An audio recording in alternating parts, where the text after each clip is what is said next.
Salut tout le monde, aujourd'hui on se retrouve pour une nouvelle vidéo, la deuxième partie de l'histoire de Kurt Cobain. Et c'est parti. Ya L'histoire de Kurt Cobain, le début de sa carrière de Nirvana. Donc, en 1989. Au début de la musique, une tante de Kurt a offert sa première guitare, une slide. Ouais, une slide de Hawaii, donc une slide bleue. Donc voilà, pour la 7e anniversaire. Il avait reçu donc aussi de la batterie en fer blanc. Donc voilà. Et il a exercé en reprenant avec ses reprises de musique de AC/DC du titre Back in Black. Donc voilà, parce que comme je vous ai dit, entre 87 et 89, donc le groupe de Nirvana, avant que ça s'appelle Nirvana, donc le groupe avait fait beaucoup de reprises. Donc voilà, il a repris la musique de de Back in Black, de AC/DC et My Best Friend Girls, des Cars. Wow. Mais je sais que voilà, il a fait beaucoup de reprises comme la reprise de Beatles. Et à partir de 1989, Kurt Cobain a fait sa premier album. Avant que Kurt Cobain crée son groupe Nirvana, Kurt, il cherchait comment pourrait s'appeler son groupe. Donc, avec ses amis, il cherchait les noms de ce groupe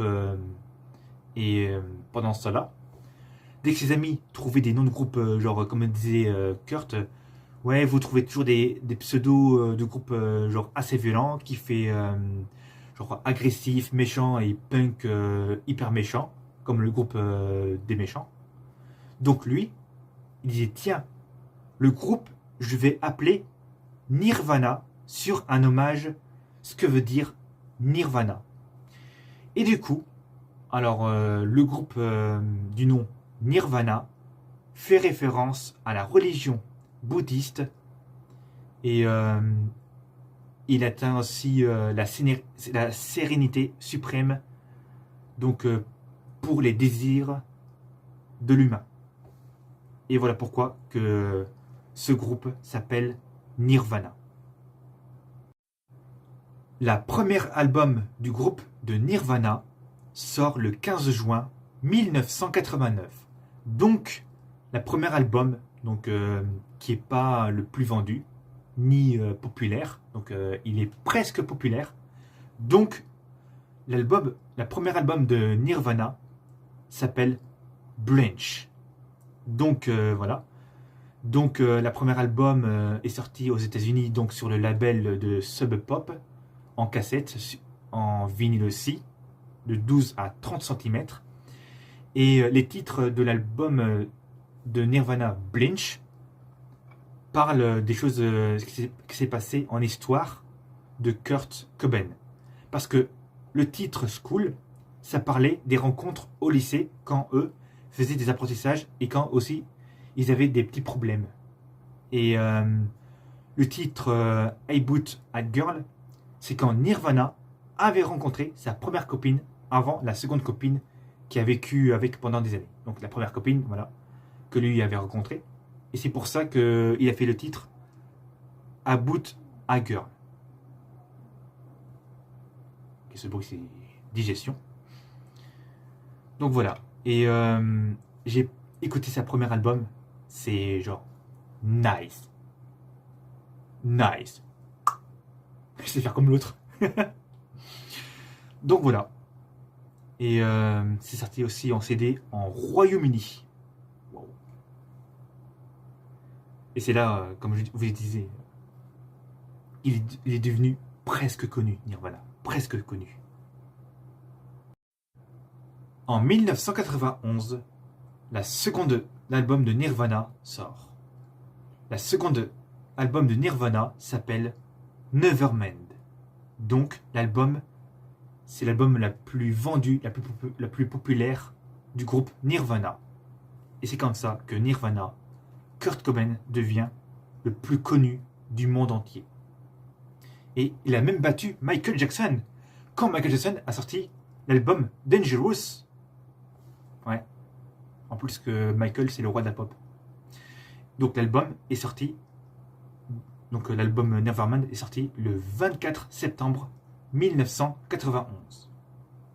Donc voilà. La seconde album parle beaucoup de la sombreté de Kurt Cobain dans le titre de Smells Like Teen Spirit. Et le titre de Come As You Are, c'est quand ça parle de Kurt, je sais plus sur quoi d'ailleurs, enfin bref, il parlait un peu, enfin je ne sais plus.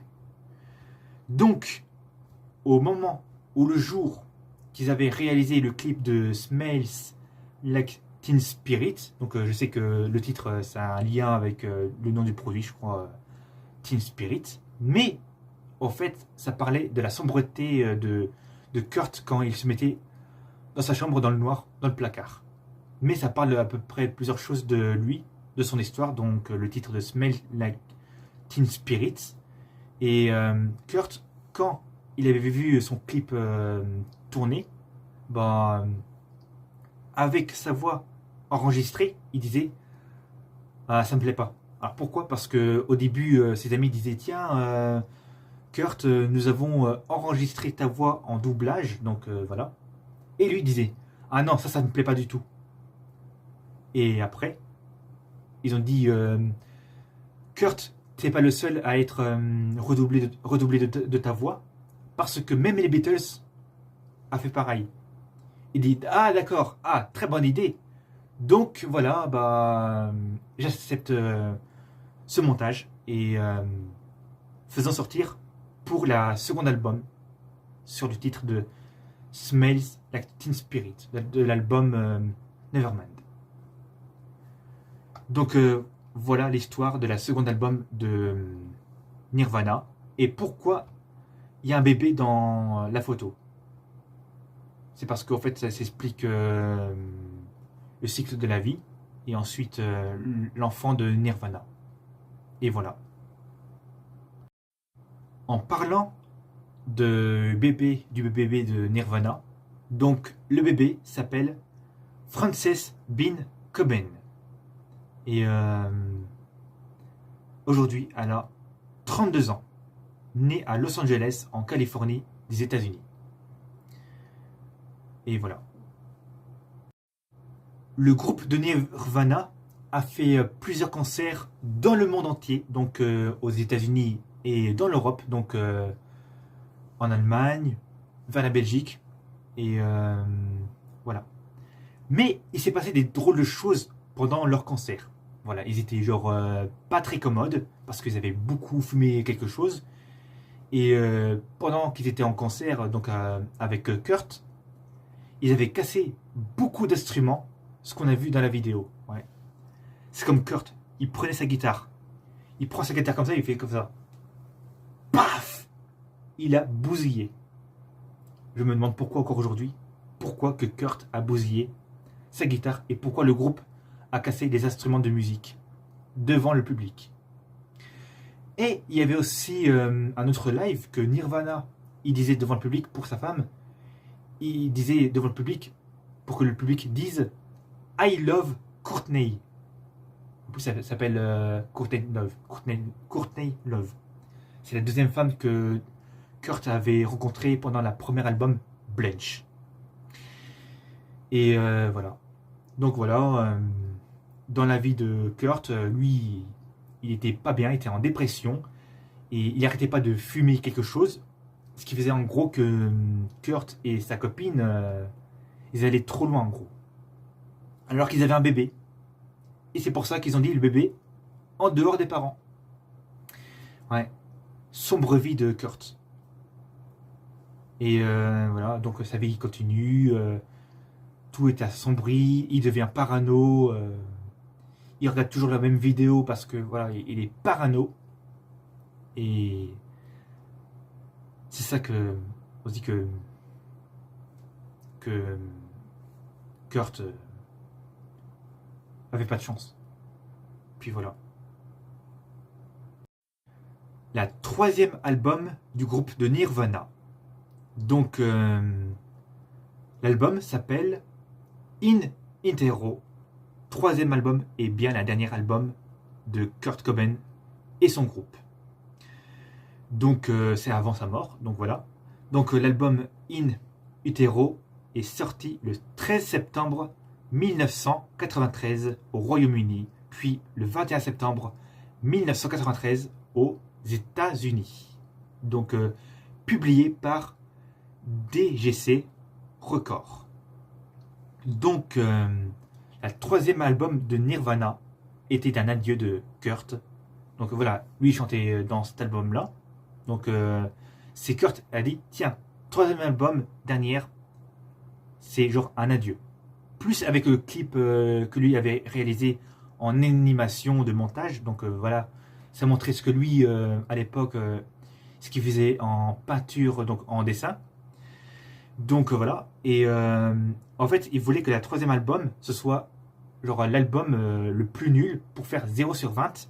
Mais il voulait que le public soit pas en train d'apprécier la troisième album, sauf que ça a très bien marché. C'est pour ça qu'on a vu en live, en tout dernier concert que lui avait tourné, il faisait exprès de chanter faux et il se levait comme ça après et puis il se laissait tomber par terre. Il se laissait tomber par terre. Excusez-moi, j'ai encore bégayé. Donc voilà. Donc il faisait le fou encore comme dans toutes les lives que lui avait fait devant le public. Donc voilà. Et là, c'est ainsi que c'est la fin de la vie de Kurt. Voilà, donc entre mars-avril 1994, Kurt va trop loin, il n'écoute pas sa femme pour éviter ça. Donc voilà, il était parti en Italie, en Italie, et Kurt était à l'hôpital à cause de je pense, une overdose. Et retour aux États-Unis, il s'est pris la tête avec son meilleur ami. Il s'est barré de je ne sais plus quel centre. Et quand il était chez lui, bah Kurt, il prend ce fusil, puis il se suicide avec ça.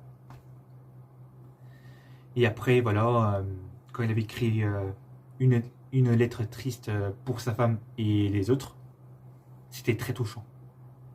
C'est-à-dire que lui, quand il disait quand il était petit, il s'inventait genre un ami, Bouddha, je crois. Enfin, non, pas Bouddha, Bouga, je sais plus comment il l'appelait. Et c'est la fin de la vidéo. Et tchuss à la prochaine vidéo.